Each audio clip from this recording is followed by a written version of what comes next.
YCP నాయకులు గూండాలని, రౌడీలని, rowdy షీటర్లని, పక్క తాలూకాలో ఉన్న వాళ్ళని ఓటు అక్కడ ఉన్న వాళ్ళని తీసుకొచ్చి ఇక్కడ ఏజెంట్ కూర్చోబెట్టడానికి ఎందుకు ప్రయత్నం చేసినారు? కొత్తపల్లెలో ఆ వ్యక్తులు తిరగడం అనేది కూడా పోలీసులు గమనించినారు. ఆ సీసీ ఫుటేజ్ కూడా బయటికి వచ్చినాయి. ఆ వ్యక్తిని మీరు కవ్వా బ్యాచ్, ఈ బ్యాచ్ అంతా కూడా కానిస్టేబుల్ మర్డర్ కేసులో ఉన్న వాళ్ళందరూ కూడా దాంట్లో ఒకడు ఆ మర్డర్ కేసులో ఉన్నాడో తెలియదు వాడు, కానీ వాడైతే ఆలగడ్డలో వాడికి ఓటు లేకపోయినా కొత్తపల్లికి తీసుకుపోయి వాళ్ళని ఏజెంట్ కూర్చోబెట్టడానికి ఎందుకు ప్రయత్నం చేసినారు? వాళ్ళని అక్కడి నుంచి పంపించేస్తే కొత్తపల్లి ఊరు బయటికి వెళ్లి అక్కడ కొంతమంది రౌడీలని పెట్టి అక్కడ గలాటా చేయాలని చెప్పి అనుకున్నారా లేదా అనేది కూడా పోలీస్ ఇన్వెస్టిగేషన్ లో బయటపడుతుంది. ఇప్పుడు కూడా మేము చాలా ప్రశాంతంగా ఉన్నాము. పోలీసులు ఏదో చేస్తాం మేడం, మేము కంపల్సరీగా న్యాయం చేస్తాము, ఇన్వెస్టిగేషన్ చేస్తున్నామని చెప్పి అంటున్నారు కాబట్టి కూడా నేను వెయిట్ చేస్తా. చట్టం తన పని తను చేసుకొని పోతుంది, చూస్తాను ఎంతవరకు పని అవుతుందో. ఎందుకంటే వాళ్ళు చేయకపోతే మాత్రము తప్పకుండా ఆ వ్యక్తికి కావచ్చు, మాకు కావచ్చు న్యాయం జరిగేలాగా మేమే చేసుకోవడం జరుగుతుంది. ఎందుకంటే ఈ విధంగా నంద్యాల్లో రౌడీలుగా, గూండాలుగా తిరిగే చిల్లర బ్యాచ్ అంతా ఆలగడ్డకు వచ్చి రౌడీజం చేస్తామంటే ఇక్కడ చూస్తూ కూర్చున్న వాళ్ళు ఎవరు లేరు.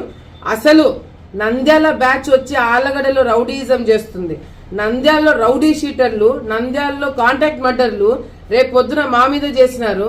రేపు పొద్దున ఇదే వైసీపీ నాయకులు ఎవరైనా వైశాస్ని బెదిరించాలంటే వీళ్ళని వాడుకోరా? ఎవరైనా ల్యాండ్ కబ్జా చేయాలనుకుంటే వీళ్ళని వాడుకోరా? రౌడీలను, గుండాలని తీసుకొచ్చి రాజకీయం చేస్తున్నారా? గాడిదలు కాస్తున్నారా? ఈరోజు మాకు నీతులు చెప్తున్నాడు ఇక్కడ ఉన్న గంగుల ప్రభాకర్ రెడ్డి గారు. ఖండిస్తున్నాడంట. దేనికి ఖండిస్తున్నారు? దగ్గరుండి మీ వైసీపీలో ఉన్న, మీ పార్టీలో ఉన్న వ్యక్తి అదే నంద్యాల బ్యాచ్ ని తీసుకుపోయి కొత్తపల్లిలో law and order problem create చేయాలని చెప్పి చూస్తున్నారు. ఇంతవరకు ఆలగడ్డలో అటువంటి సంస్కృతి రాలేదు. మీరు చేసే అరాచకాల వల్ల ఈ రోజు కాంట్రాక్ట్ మర్డర్లను తీసుకొచ్చి ఇక్కడ రౌడీజం చేస్తున్నారు. నేను ఎటువంటి ప్రజలు పోలీస్ డిపార్ట్మెంట్ వాళ్ళ మీద పెట్టే వద్దని చెప్పినా నేను డిఎస్పీ గారికి.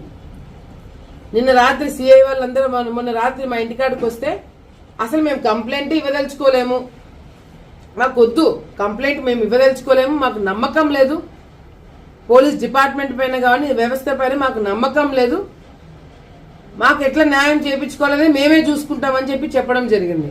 కానీ ఎస్పీ గారు లేదు మేడం మీరు కంప్లైంట్ ఇప్పించండి, జరిగింది లా అండ్ ఆర్డర్ ప్రాబ్లం, రేపు పొద్దున ఇంకెవరికైనా జరగచ్చు అని చెప్పి అంటే అప్పుడు కంప్లైంట్ ఇవ్వడం జరిగింది. అసలైతే కంప్లైంట్ కూడా నేను ఇవ్వదలుచుకోలేదు మా తరపు నుంచి. మా వాళ్ళకు కూడా చెప్పిన కంప్లైంట్ ఇవ్వడం వేస్ట్ అని. రౌడీజం కాదు ఇది, ఫ్యాక్షనిజం కాదు ఇది. కాంట్రాక్ట్ మర్డర్ని తీసుకొచ్చి అటాక్ చేపిస్తారా? మళ్ళీ ఆయన ప్రెస్ మీట్ పెట్టి, అంతవరకు ప్రెస్ మీట్ పెట్టలేదు ప్రభాకర్ రెడ్డి గారు, అంతవరకు ప్రెస్ మీట్ పెట్టలేదు. ఎక్కడ వైసీపీ నాయకుల పేర్లు బయటకు వస్తాయని చెప్పేసి ఈయన ప్రెస్ మీట్ పెట్టి నేను బౌన్సర్లను తెప్పించుకున్నానంట. నేను బయట వ్యక్తులు వచ్చాడని చెప్పి ఈయన నా మీద ఈసీ కంప్లైంట్ చేస్తాడంట. ఏమన్నా బుద్ధి జ్ఞానం ఉండి మాట్లాడుతున్నారా? ఎవడు ఔట్సైడర్లను తెచ్చింది నేను చూపించాలా ఫోటోలు? గంగుల కిషోర్ వెనకల ఎందుకు మనుషులు తిరుగుతున్నారు? కాంట్రాక్ట్ మర్డర్లు చేసిన వాళ్ళు, రౌడీజం, గూండాయిజం చేసిన వాళ్ళు, నంద్యాలు తిరుగుతున్న వ్యక్తులు ఎందుకు ఆలగడ్డలో పెట్టుకొని తిరుగుతున్నారు? నిఖిల్ గురించి మాట్లాడుతున్నారు. ఆ అబ్బాయికి ఇక్కడ ఓటు ఉంది, నాతో పాటు తిరిగే వ్యక్తులకి ఇక్కడ ఓటు ఉంది. ఓటు లేని వాడు ఇక్కడ ఎవరు తిరగట్లేదు నా దగ్గర.